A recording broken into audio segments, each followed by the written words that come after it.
नमस्कार. आत्मकला विज्ञान ध्यान केंद्र तसेच जयशंकर प्रतिष्ठान मार्फत मी आपल्या सर्वांचं मनपूर्वक स्वागत करतो. आज प्रथमच आपण YouTubeवर लाईव्ह येण्याचा प्रयत्न करतोय. काही तांत्रिक दोष राहून गेलेले आहेत. म्हणजे ह्याच्या आधी जे काही आपले रेकॉर्डिंग झालेले प्रश्नोत्तराच्या संदर्भात त्यात आवाजाची एक समस्या बऱ्याच जणांना जाणवली, की आवाज स्पष्ट येत नाही, लो येतोय, कमी येतोय, कळत नाहीये किंवा डिस्टर्बन्स आहे अशी समस्या बऱ्याच लोकांनी व्यक्त केली. आपल्या पद्धतीने त्यात जितकं शक्य होईल तितकं त्याच्यातनं तांत्रिक दोष शोधून त्यात सुधारणा करण्याचे प्रयत्न आमच्याकडनं चालू आहेत. जर आजच्या लाईव्ह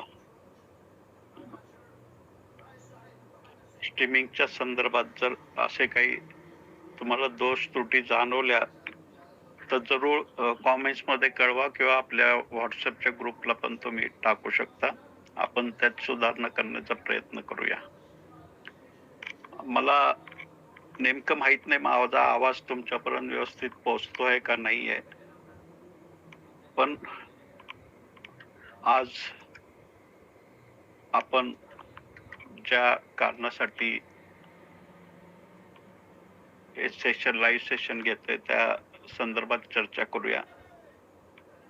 जयशंकर प्रतिष्ठान मार्फत आयोजित जे 5 दिवसीय ध्यान शिबिर झालं त्या ध्यान शिबिराच्या दरम्यान विचारले गेलेले प्रश्न तसेच प्रत्यक्ष साधना सुरू केल्यानंतर येणाऱ्या काही अडचणी समस्या ज्या व्हॉट्सअप ग्रुपवर विचारले गेले त्या प्रश्नांवर चर्चा करण्यासाठी आज आपण इथं आलोय. तर आज एक प्रश्न घेऊ. साधारणतः ह्याच्या आधी विचारला गेलेला प्रश्नाचा सारखाच हा प्रश्न आहे. काही लोक जाणून बुजून विकृत वागतात, असं खरं आहे का? म्हणजे जाणून बुजून काही व्यक्ती विकृत वागतात आणि त्याला जोडून पुन्हा तो प्रश्न केलाय की पारायण करून शंकर स्वप्नात मार्गदर्शन देतात, तर पारायण करून मला महाराज अजून का मार्गदर्शन करत नाहीये?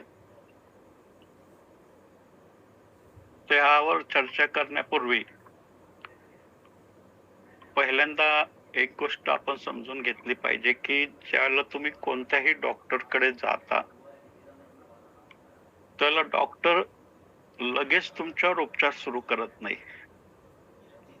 तो आधी तुम्हाला लक्षण विचारतो, नेमकं तुम्हाला काय होतंय. तुम्ही सांगता हे होतंय ते होतंय, मग त्याच्यावरनं तो एक अंदाज काढतो, एक अनुमान काढतो की नेमकं तुम्हाला काय झालं असेल. मग ते पण खात्री करण्यासाठी तो तुम्हाला काही टेस्ट लिहून देतो. ते टेस्ट तुम्ही करता, त्या टेस्टचे रिपोर्ट तो तपासतो आणि ते रिपोर्ट्स बघितल्यानंतर तुम्हाला नेमका कोणता आजार झालाय त्याचं निदान निश्चित करतो तो. आणि एकदा आजाराचं निदान निश्चित झालं की मग त्याच्यावर कोणत्या पद्धतीने कोणते उपचार करायचे ते ठरवलं जातं आणि त्याच्यावर त्या पद्धतीने औषध गोळ्या दिले जातात, त्याच्यावर उपचार सुरू होतो. तसंच व्यक्तिमत्वातले जे विकृती आहे किंवा दोष आहेत ते आधी आपल्याला समजून घ्यावं लागतील की त्याचं मूळ कुठं. बरेच वेळेला शारीरिक पातळीवर निर्माण झालेली समस्या जी असते त्याचं मूळ असतं मनामध्ये आणि आपण उपचार घेत राहतो शारीरिक पातळीवर. मग शारीरिक पातळीवरचा जर तो आजारच नाहीये, तो आजार आहे मनातला आणि त्याचा परिणाम स्वरूप तो शारीरिक पातळीवर त्याचा परिणाम दिसतात आहे, तर त्याचा उपचार शारीरिक पातळीवर करून उपयोग नाही. त्याचा उपचार मनावरच करायला लागेल. आणि कधी-कधी मनावरचे जे काही असतात दोष,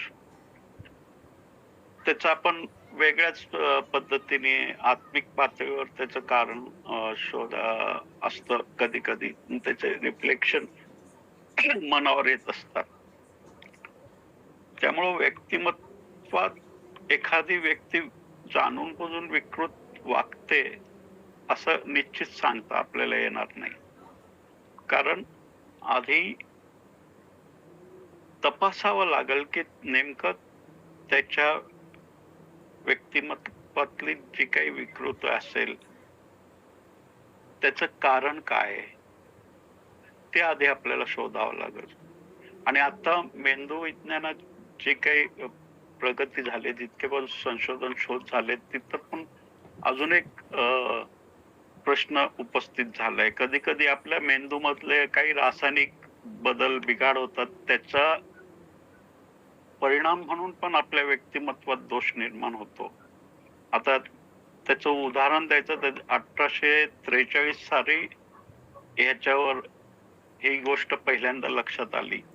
झाला सो 13 सप्टेंबर 1843 साली अमेरिकेमध्ये घडलेली गोष्ट आहे. फिनियास गेज असं त्या कामगाराचं नाव होतं. ते अमेरिकेतल्या एका शहरावर तो कामगार काम करत होता. रेल्वेचं रूळ टाकायचं काम चालू होतं तिथे. आणि ते काम करत असताना एका मोठ्या पाषाणाला भोग पाडून त्यात सुरुंगाची दारू भरून ते पारीने तो आत दाबत होता. आणि हे करत असताना त्याचा मोठा विस्फोट झाला आणि ती ज्या पारीने तो ते सुरुंग आत दाबण्याचा प्रयत्न करत होता, ती पार त्याच्या अ, अ, कपाळातनं त्याच्या कवटी फोडून बाहेर निघाली ती पार. म्हणजे त्याच्या मेंदूला छिद्र करून ती पार बाहेर निघाली. आणि तो 5-6 फूट दूर जाऊन पडला. त्याच्यानंतर त्याला हॉस्पिटलमध्ये ॲडमिट केलं गेलं. त्याच्यावर उपचार केले गेले. त्याच्या उपचारानंतर काही महिन्यात तो बरा झाला. त्याला त्याच्या वागण्या बोलण्यात म्हणजे तो म्हणजे काहीच त्याच्या म्हणजे मेंदूला भोग पडून सुद्धा तो व्यवस्थित सगळ्या हालचाली करत होता. इतकंच काय तो पुन्हा कामावर सुद्धा जॉइन झाला. पण ज्यावेळेला तो पुन्हा कामावर जॉइन झाला, त्यावेळेला लोकांना लक्षात आलं, की तो आधीचा जो गेज होता आणि आत्ताचा जो गेज होता, त्याच्यामध्ये बराच अ, फरक पडलाय त्याच्या व्यक्तिमत्वामध्ये. आधीचा गेज शांत होता, मनमिळाऊ होता आणि कामसू होता. समग्रतेने तो काम करत होता मन लावून. शांत होता. पण नंतर ज्यावेळेला तो आला, तर त्याच्या व्यक्तिमत्वात बराच फरक पडल्याचं दिसून आलं. तो चिडचिडा झाला आणि तो दारू पिऊ लागला. काम कामात निष्काळजीपणा त्याच्यात दिसून आली. इतर पण अनेक त्याच्या व्यक्तिमत्वातले दोष दिसून आले. आणि ही एकच घटना नाहीये. अजून एक घटना 1997 साली टेड इलियट नावाची एक व्यक्ती होती. अमेरिकेतच घटना ही पण. त्या व्यक्तीला अ, ज्यावेळेला लक्षात आलं, की तो लहान मुलांना चॉकलेट आणि खेळण्याचं आमिष दाखवून त्यांना घेऊन जातो आणि त्यांच्याबरोबर विकृत चाळे करत होता. आणि ज्यावेळेला लक्षात आलं, पोलिसांनी त्याला अटक केली. त्याच्यावर गुन्हा दाखल झाला. त्याला सजा पण झाली. पण ज्यावेळेला तो कैदेत होता, त्यावेळेला त्याचं डोकं प्रचंड दुखायला लागलं. मग ते तपासण्यासाठी म्हणून त्याला डॉक्टरकडे घेऊन जाण्यात आलं. मग त्याचं मेंदूचं स्कॅन केल्यावर असं लक्षात आलं, की तो त्याच्या मेंदूमध्ये एक ट्यूमर झाला होता. मग डॉक्टरांनी तो ऑपरेशन करून तो ट्यूमर काढला. ट्यूमर काढल्याबरोबर लक्षात आलं की त्याच्या व्यक्तिमत्वात थोडंसं बदल झाला होता आणि त्याचं चांगली वर्तणूक आणि हे बघून त्याला सोडून देण्यात आलं. मग ज्यावेळेला तो मुक्त झाला, त्यावेळेला काही वर्ष तर काहीच समस्या नव्हती. तो सगळ्यांशी हसत-खेळत, भेटून बोलून अगदी व्यवस्थित नॉर्मल जीवन जगत होता. त्याच्याबद्दल कोणाच्या काही तक्रारी आल्या नाहीत. पण नंतर काही वर्षांनी पुन्हा तो तीच गोष्ट करू लागला. पुन्हा लहान मुलांना चॉकलेट खिळवण्याचा आपण आमिष दाखवून त्यांच्याबरोबर विकृत चाळे करायला लागला. मग हे लक्षात आल्यावर मग पुन्हा त्याच्यावर त्याला अटक झाली आणि त्याला ज्यावेळेला पुन्हा कारागृहामध्ये घेऊन गेलं, त्यावेळेला त्याच्या मेंदूचं स्कॅन केल्यावर परत लक्षात आलं की ती जी गाठ काढली होती ती पुन्हा वाढलेली आहे. मग प्रश्न असा पडला सगळ्या वैद्यकीय शास्त्राला हा प्रश्न अ, भेडसावू लागला की नेमकं व्यक्तिमत्वातला जो दोष आहे, जी विकृती आहे, ती नेमकं मेंदूमधले रसायन बदलल्यामुळे त्या व्यक्तीच्या व्यक्तिमत्वामध्ये हे विकृती निर्मित होतीये का? म्हणजे तो स्वतःच्या इच्छेने करतोय का मेंदू त्याच्याकडनं करून घेतोय? म्हणजे मेंदूतले विशिष्ट पेशी, रसायन याच्यामध्ये झालेले काही बिघाडामुळे त्याच्या शरीरात, त्याच्या व्यक्तिमत्वामध्ये काही दोष निर्माण झालेत का? तर हे वैद्यकीय शास्त्रासाठी एक आव्हानच ठरलं. उद्या समजा मी चोरी करायला लागलो, मी एखाद्याचा खून केला आणि मला ज्यावेळेला न्यायाधीशासमोर उभं केलं, त्याला मी म्हटलं, की हा माझा दोष नाहीये. माझ्या मेंदूमध्ये काही रासायनिक बदल घडले होते. त्याचा परिणाम स्वरूप हे जे काही झालंय ते झालंय. तर आपल्याला ज्यावेळेला एखादा व्यक्ती विकृत वागतो, तर आपण सरळ सरळ निर्णय करून मोकळं होऊ शकत नाही, की हा नक्कीच त्याचा जाणून बुजून तो असं वागत असेल म्हणून. कदाचित त्याच्या शरीरांतर्गत ज्या घडामोडी असतील, जे काही रासायनिक बदल होत असतील किंवा मेंदूमध्ये काही बिघाड असेल किंवा मनाच्या पातळीवर काही समस्या असतील, तर सगळ्यात आधी कोणतंही निदान करण्यासाठी आपण निर्णय घेण्यापूर्वी, की ते नेमकं त्याचं हे शोधायला पाहिजे आपल्याला मूळ कारण. कोणत्या कारणामुळं हे सगळं होतंय. त्यासाठी आपण आधीच निर्णय घेऊन मोकळे होऊ शकत नाही. त्यामुळं अ, या विकृतीबाबत तर आपण असं ठरवू शकत नाही, की कोणी जाणून-बुजून तसं वागत असेल. कदाचित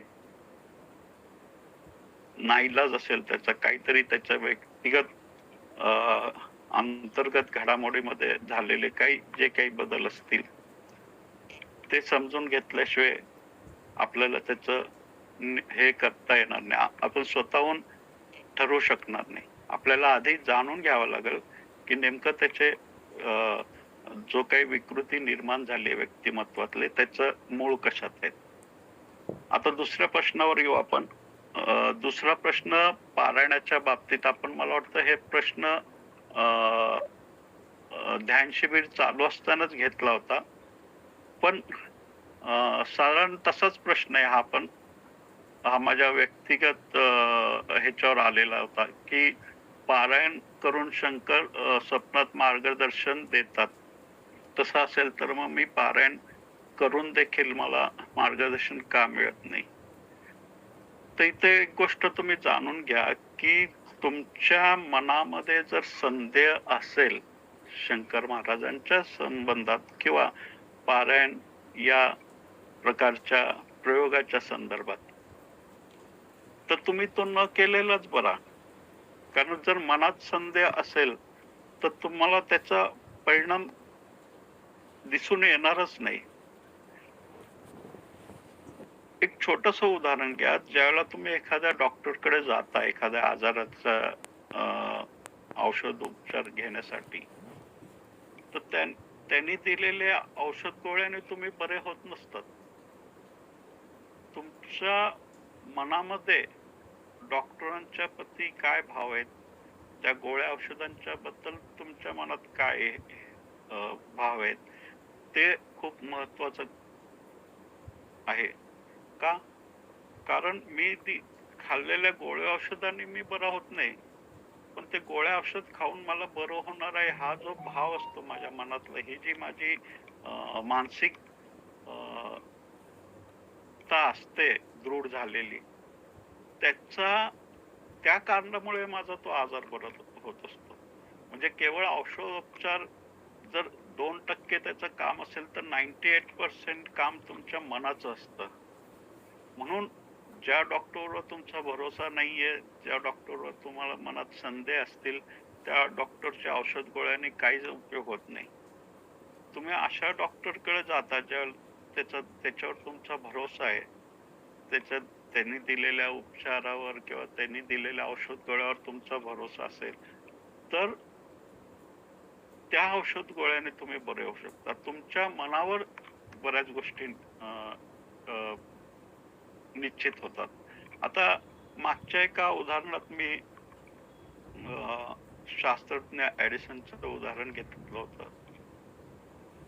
तर त्याने इतके जवळ-जवळ 2000च्या वर त्याचे पेटंट असतील वैज्ञानिक क्षेत्रामध्ये सगळ्यात जास्त शोध लावणारा म्हणून पण त्याची ओळख आहे. पण ज्यावेळेला तो शाळेत शिकत होता, त्यावेळेला तो 3री-4थीत असताना त्याच्या शिक्षकांनी त्याला शाळेतनं काढून टाकलं होतं आणि एक चिठ्ठी लिहून दिली होती त्याच्या आईच्या नावाने, की तुमचा मुलगा इतका मंद, निर्बुद्ध आहे, की त्याला आम्ही शिकवूच शकत नाही.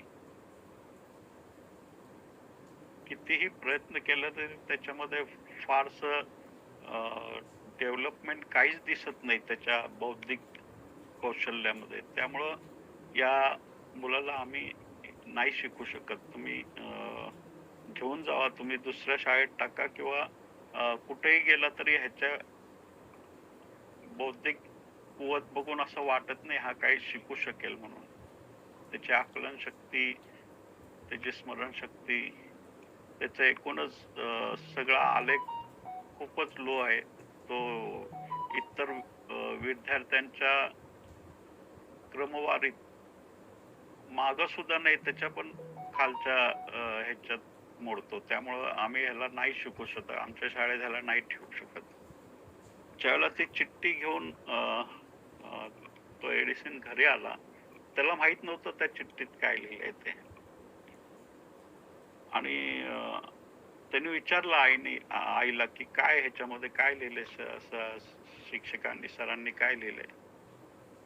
तर आईने त्याला सांगितलं, "अरे, याच्यात लिहिलंय की तू खूप प्रतिभावंत आहे, तू खूप बुद्धिमान आहे आणि इतक्या प्रतिभाशाली आणि बुद्धिमान मुलाला शिकवण्याइतकी पात्रता, योग्यता असणारे शिक्षक आमच्याकडे नाहीयेत.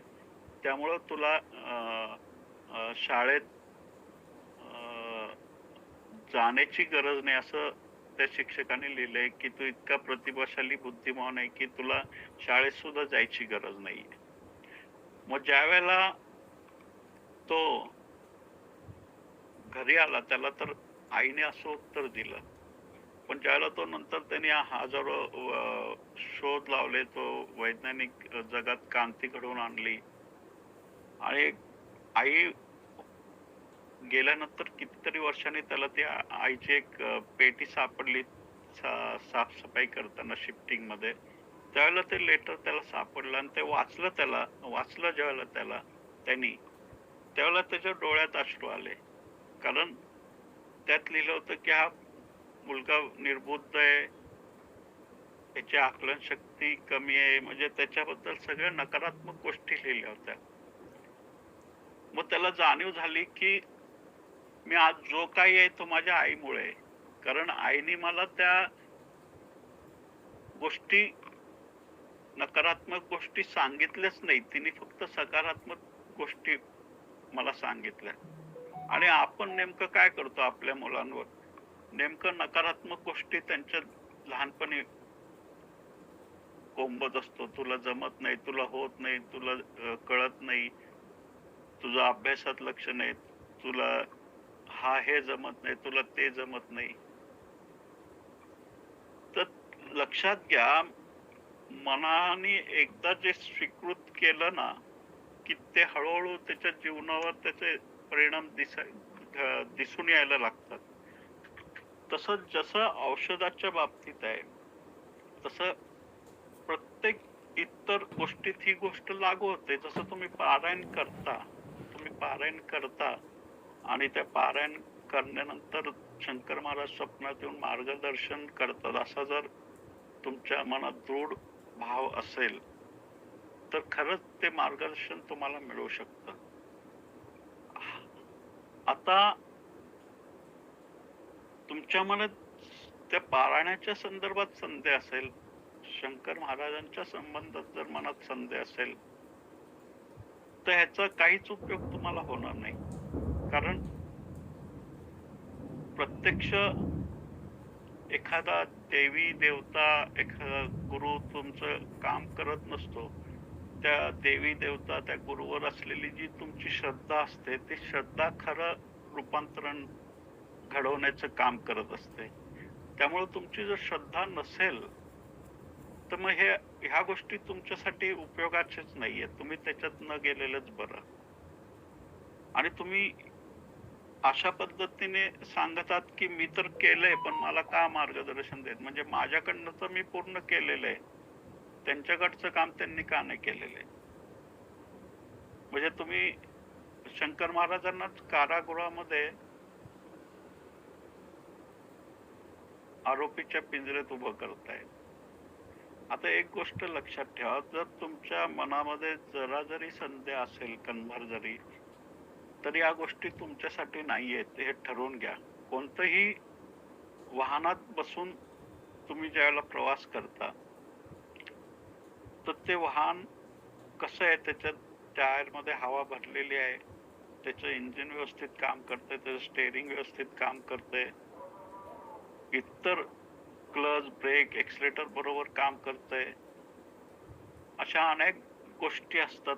ते जर योग्य आहे आणि तुम्ही बसून गाडी चालवायला लागलात आणि तरी सुद्धा तुम्ही पोहोचला नाहीयेत, याचा अर्थ दोष त्या गाडीमध्ये नाहीये, तो चालवणाऱ्यामध्ये दोष आहे. हे कोणतीही विधी ज्यावेळेला तुम्ही स्वीकारता, तर त्या विधीमध्ये तुमचा किती भरोसा आहे, किती समग्रतेने तुम्ही करताय, या सगळ्या गोष्टीचा समावेश असतो. तुम्ही जर मनात संदेह घेऊन ह्या गोष्टी करत असाल, तर ह्या अ, अ, प्रक्रियेमध्ये फार तुम्हाला त्याची उपलब्धी मिळू शकणार नाही. म्हणजे फार काही तुम्हाला त्यातनं उपलब्ध करू शकणार नाही, करता येणार नाही. मी 5 गोष्टी तुम्हाला सांगितल्या होत्या, आठवतं का तुम्हाला? की पारायण ज्यावेळेला करतात, तर एक क्रियाकांड म्हणून पण तुम्ही ह्याच्याकडे बघू शकता. पण एक अ, वैज्ञानिक दृष्टिकोनातनं जर बघितलं, तर तुम्हाला ह्याच्यात हे जाणवावं लागेल, की पारायण करताना तुम्ही एका ठिकाणी बसता. ते पारायण करताना बराच वेळ लागतो. ते जितके काही पोथी असतात, त्याच्या अध्याय असतात, ते वाचत असतात. तुम्ही एकाच जागेवर स्थिर असता. म्हणजेच तुमचं शरीर हे एका ठिकाणी स्थिर असतं. शरीर आणि मन हे जवळ-जवळ एकच बाजूचे 2 नाणे असल्यासारखं आहे. त्यामुळे शरीरावर जे काही परिणाम होतात, त्याचे परिणाम मनावर होतात. मनावर जर काही परिणाम झाले, त्याचं इफेक्ट शरीरावर जाणवतात. तर तुम्ही ज्यावेळेला स्थिर एका जागी बसता, त्यावेळेला तुमच्या शरीराला एका ठिकाणी बसवण्याचं तुम्ही असं बसा म्हटलं तर तुम्ही बसत नाही. ध्यानाला 10 मिनिट बसलं की तुमची चळवळ सुरू होते. मग त्या पारायणाच्या का निमित्तानं होणार, जर तुम्ही बसला एका ठिकाणी, तर हळू तुमचं मन जे आहे ते त्या पोथीतले शब्द वाचण्यात गुंतलेलं आहे. त्या शब्दांमधनं, कहाण्यांमधनं, कथेमधनं महाराजांच्या बद्दल किंवा जे काही देवी देवता असेल त्याच्याबद्दल जे काही लिहिलेलं असेल, ते खरं खोटं हे गोष्ट सोडून द्या. पण ज्याला तुमचं मन ते वाचण्यात गुंतलेलं आहे आणि ज्याच्याबद्दल ते लिहिलेलं आहे, त्याच्याबद्दल तुमच्या मनात जर श्रद्धा असेल, तर तुमच्या मानसिक पातळीवर पण त्याचा परिणाम व्हायला लागतो. मन थोडं शांत व्हावं लागतं. व्हायला लागतं एकाच ह्याच्यात त्या भावनेत गुंतलेलं असतं. तिसरी गोष्ट सांगितली मी, की वाचत असताना तुमच्या मनात असलेली भावना, ही जी भावना आहे तुमच्या मनातली, ती भावना अ, बरंच काही गोष्टी त्याच्यावर अवलंबून आहे. आता उदाहरणार्थ समजा ही एक खोली आहे आणि या खोलीमध्ये 5 वेगवेगळ्या व्यक्ती बसलेत आणि त्याच्याकडे ट्रान्झिस्टर आहे. आता 5 व्यक्तींनी वेगवेगळी फ्रिक्वेन्सी सेट केलेली आहे ट्रान्झिस्टरमध्ये, रेडिओमध्ये. एकाने विविध भारती लावलंय, एकाने रेडिओ मिर्च्या लावलंय, एकाने अजून कुठली वाहिनी लावली. एक जण गाणी ऐकतोय, एक जण न्यूज ऐकतोय, एक जण त्याच्यावर क्रिकेट कॉमेंट्री ऐकतोय, एक जण अ, इतर काही अ, अ, मंत्र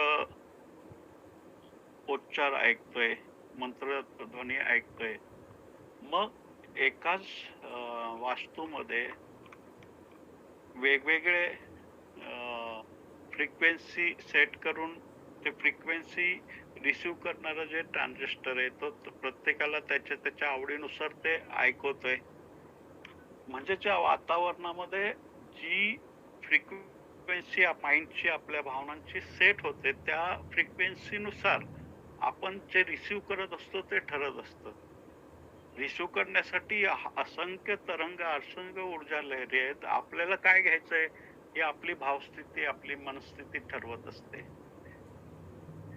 तुम्ही ते वाचत असताना तुमचा भाव परिपूर्ण असेल, तर एक विशिष्ट फ्रिक्वेन्सी तुमच्याद्वारे क्रिएट केली जाते आणि त्या फ्रिक्वेन्सीद्वारे एक सेतू, एक रिसीव्ह करण्याचा जो पॉइंट असतो अस्तित्वातला, ज्या ब्रह्मांडातला जे काही ऊर्जा असेल, ते रिसीव्ह करण्याचं अ, सेतू असतो, तर त्याच्याबरोबर तुमचे तार जोडले जातात. म्हणजे जे मार्गदर्शन प्राप्त करण्याचा जो सेतू असतो, तो सेतू त्या फ्रिक्वेन्सीवरनं ठरत असतो. म्हणजे थोडक्यामध्ये तुम्ही जे करत असतात त्या करण्यामधनं ह्या गोष्टी होत असतात, निर्मित होत असतात. मग आता मी चौ अ, चौथी गोष्ट तिसरी गोष्ट सांगली अ,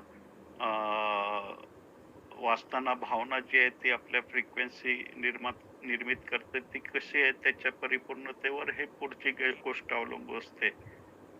आणि चौथी गोष्ट म्हणजे पूर्णतेबाबत तुमची किती खात्री आहे आणि तुमची किती श्रद्धा आहे. जसं मी पहिल्यांदा सांगितलं, सुरुवात ही श्रद्धा खूप महत्त्वपूर्ण या गोष्टींमध्ये काम करत असते. जर तुमच्या मनामध्ये संदेह असेल, की ह्या सगळ्या गोष्टी केल्याने माझ्या काही पूर्णता अ, प्राप्त होणार आहे का नाही? एका गावामध्ये दुष्काळ पडला होता. बरेच दिवस झालं पाऊस नव्हता. लोकं हवालदिल झाले होते. शेतकरी हैराण झाले होते. प्रत्येकाच्या घरामध्ये अडचणी, समस्या होत्या आणि आता जगायचं कसं अशी स्थिती निर्माण झाली होती. आणि लोक रोज प्रार्थना करत होते, कधी पाऊस पडेल, कधी पाऊस पडेल. अशा वेळेला कोणत्यातरी साधूने सांगितलं, की सगळे गावकरी मिळून जर एकत्र आले आणि एक यत्न केला आणि प्रार्थना केली, तर हा पाऊस येऊ शकतो. मग त्याच्यावर भरोसा ठेवून बऱ्याच लोकं त्या यज्ञात, त्या प्रार्थनेत सामील होण्यासाठी अ, निघाले. तर त्या गावकऱ्यामधला एक शेतकरी होता. त्याचा मुलगा शेतकऱ्याला म्हणाला, की "आपण चाललोय प्रार्थनेला, मग आपण आपली छत्री बरोबर का नाही घ्यायची? छत्री घ्या बरोबर." तर त्या वडिलांनी विचारलं, "छत्री कशासाठी?"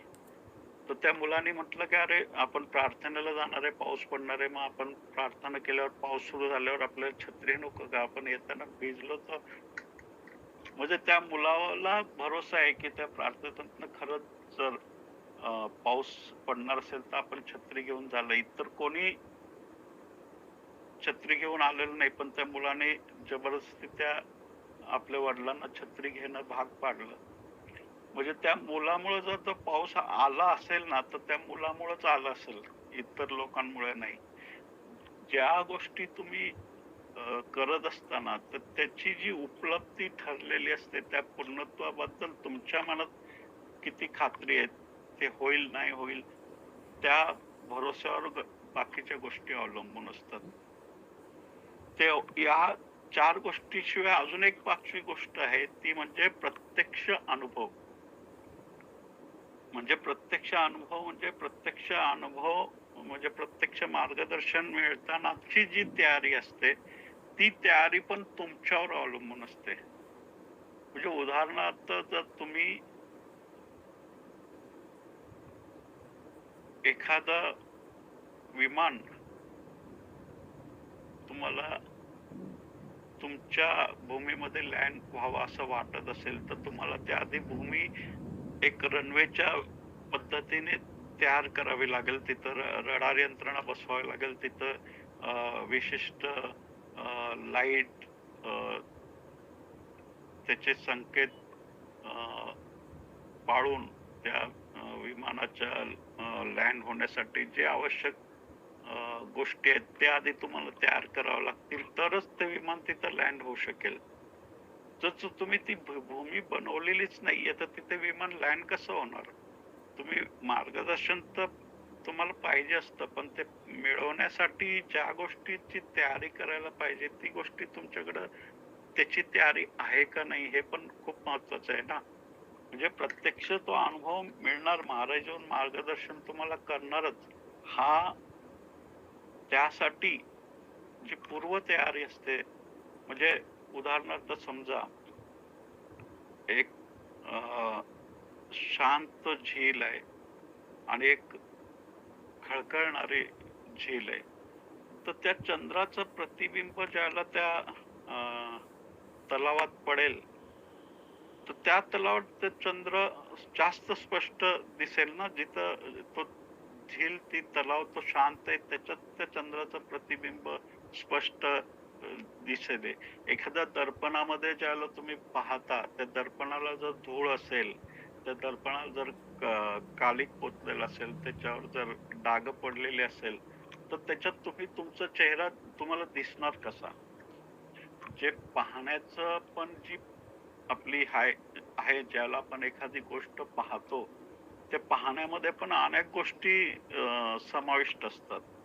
आता उदाहरणार्थ तुम्ही मला पाहताय, तर तुम्ही तुमच्या मोबाईलवर, लॅपटॉपवर, डेस्कटॉपवर किंवा iPadवर तुम्ही जर बघत असाल, तर जी काही तुमच्या डोळ्यामध्ये त्या डिव्हाइसमधनं जे काही प्रकाश किरण निघतात ते तुमच्या डोळ्यांमध्ये जातात. तुमच्या डोळ्यातल्या काही पेशी उत्तेजित होतात. मग त्यातनं एक विद्युत संदेश तुमच्या मेंदूपर्यंत पोहोचतो, एका विशिष्ट भागात. ज्यावेळेला तुम्ही पाहता त्यावेळेला ती डोळ्यामध्ये प्रतिमा उलटी असते आणि शिवाय 2 डोळे असतात तुमचे. दोन्ही डोळ्यामध्ये 2 प्रतिमा असतात. पण ज्यावेळेला ती त्या मेंदूच्या विशिष्ट भागापर्यंत तो संदेश पोहोचतो, ती प्रतिमा सुरटी होते आणि तुम्ही बघता. पण या बघण्याच्या क्रियामध्ये आजचं जे आधुनिक विज्ञान आहे, ते असं सांगतंय, की मेंदूमध्ये त्या संदेश फक्त एका भागाकडे जात नाहीत. असे 30 वेगवेगळ्या भागांमध्ये मेंदूमध्ये तो संदेश जातो. आणि त्या संदेशामध्ये एका पेशीजालामध्ये त्याचा ध्वनीचा संदेश जातो, एका ह्याच्यात त्याच्या आकाराचा संदेश जातो, एका ह्याच्यामध्ये त्याचं रंग काय असेल त्याचा संदेश जातो, एका ह्याच्यात त्याचा गंध काय त्याचा संदेश जातो. या सगळ्याच्या या 30 संदेशाचं एकूण गोळाबेरीज करून अॅनालिसिस करून ती प्रतिमा तुम्हाला 3D डायमेन्शनमध्ये दिसते. म्हणजे अ, अ, दिसण्याच्या या छोट्याशा प्रक्रियेमध्ये पण तुमचे कितीतरी मेंदूचे कितीतरी भाग सक्रिय असतात. त्यावेळेला तुम्ही ते पाहू शकता, ऐकू शकता. त्याचा एक छोटस कागद घ्या सफेद, त्यात तुम्ही लिहिलं लिंबू, तर त्या कागदावर ज्यावेळेला तुम्ही लिंबू लिहितात ते काहीतरी अक्षर वेलांटी उकार काढून तो शब्द लिहिता तुम्ही. पण ज्यावेळेला तुम्ही लिंबू हा शब्द लिहिलेला असतो त्यावेळेला तुमच्या मनस्पटलावर त्या लिंबूचं चित्र प्रकट होतं. त्याचा गंध, त्याचा वास, त्याची चव या सगळ्या गोष्टी तुम्हाला अ, अ, डोळ्यासमोर येतात. म्हणजेच कागदावर ते पदार्थ तर तो लिंबू नाहीये तुमच्या समोर. पण त्याची जाणीव तुम्हाला होते. त्याची चव, त्याचा रंग, त्याचा गंध हे सगळ्या गोष्टीची जाणीव होते. मग त्या अ, ज्यावेळेला तुम्ही अ, एखादं मार्गदर्शन प्राप्त करण्याची गोष्ट करता, तर अस्तित्व प्रत्येकाला मार्गदर्शन देण्यासाठी प्रयत्न स्वतःच करत असतो. पण तुमची तळमळ किती प्रगाढ आहे त्याच्यावर ते अवलंबून आहे. तुम्ही ते मार्गदर्शन शंकर महाराजांच्या माध्यमातून साधता तर तुम्ही शंकर महाराज तुम्हाला स्वप्नात येऊन मार्गदर्शन करतील. तुम्ही एखाद्या देवीवर श्रद्धा करता तर देवी तुम्हाला स्वप्नात येऊन मार्गदर्शन करू शकते किंवा तुम्ही अन्य कुठल्या गुरूवर किंवा देवी देवतांवर श्रद्धा तुमची असेल तर त्या स्वरूपात दर्शन देऊन तुम्हाला मार्गदर्शन घडू शकतं. आणि ह्याच्यामध्ये नवल आणि असं नाहीये काय, कारण ह्याच्यामागे पण एक विशिष्ट विज्ञानच काम करत असतं. आता तुम्ही कवी बोरकरांचं उदाहरण ऐकलं असेल. ते ज्यावेळेला मेघदूतचं मराठीत भाषांतर करत होते, त्यावेळेला ते अनेक श्लोक त्यांनी त्याचं भाषांतर केलं, पण एका ठराविक श्लोकवर आल्यावर त्यांची गाडी अडली. त्यांना त्याचं नेमकं भाषांतर जमेना. त्याला नीट त्यांना आकलनात येईना ते कसं मराठीमध्ये शब्दात कसं मांडायचं. खूप दिवस झाले ते वैतागले होते. त्यांचं तहान, भूक, झोप सगळंच डिस्टर्ब झालं होतं. त्या श्लोक मराठीत अनुवाद करण्यासाठी. तर एकदा झोपेत असताना त्यांना स्वप्न पडलं आणि स्वप्नावर असं सफेद ह्याच्यावर ते ज्या श्लोक त्यांना अडला होता त्याचं भाषांतर स्पष्ट असं लिहिलेलं त्यांना दिसलं. तर त्यावेळेला त्यांनी जागं झाले ते आणि ते काही मिस होऊ नये म्हणून त्यांनी लाईट सुद्धा लावलं नाही, दिवा सुद्धा लावला नाही. त्यांनी त्या अंधारातच कागदावर ते उतरून घेतलं जे दिसलं होतं ते.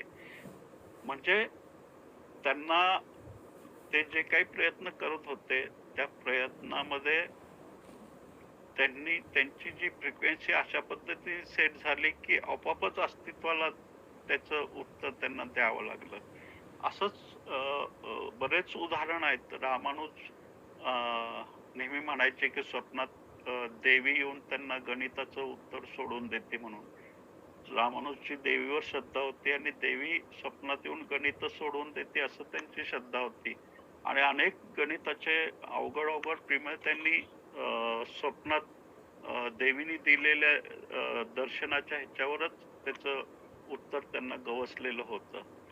तर तुम्ही पण ज्यावेळेला तुमची फ्रिक्वेन्सी सेट होईल, त्यावेळेला तुमच्या पण अ, अ, मार्गदर्शन घेण्यासाठी कुठल्याही गोष्टीचा प्रश्न तुमच्या मनात जर तुम्हाला एखादा प्रश्न अडलाय आणि त्याचं उत्तर तुम्हाला अपेक्षित आहे, तर ते उत्तर मिळवण्यासाठी तुमची तळमळ किती आहे, तुमची तहान किती आहे, तुमची प्रगाढता किती आहे, ते मिळवण्यासाठी तुमची धडपड किती आहे, तुमची समग्रता किती आहे, तुम्ही किती समग्र ते मिळवण्यासाठी प्रयास करत आहात.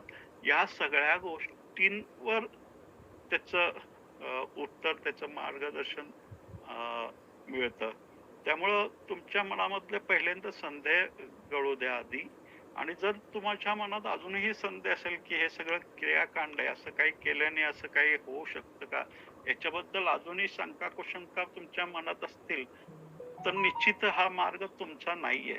तुमचा दुसरा कुठला मार्ग असेल त्या मार्गाने जावा आणि हजारो अनेक वेगवेगळे मार्ग आहेत. प्रत्येक मार्गातनं अ, गेल्यानंतर तुम्हाला अ, ते मार्ग सगळे एकाच दिशेने तुम्हाला घेऊन जातात, एकाच शिखरावर घेऊन जातात.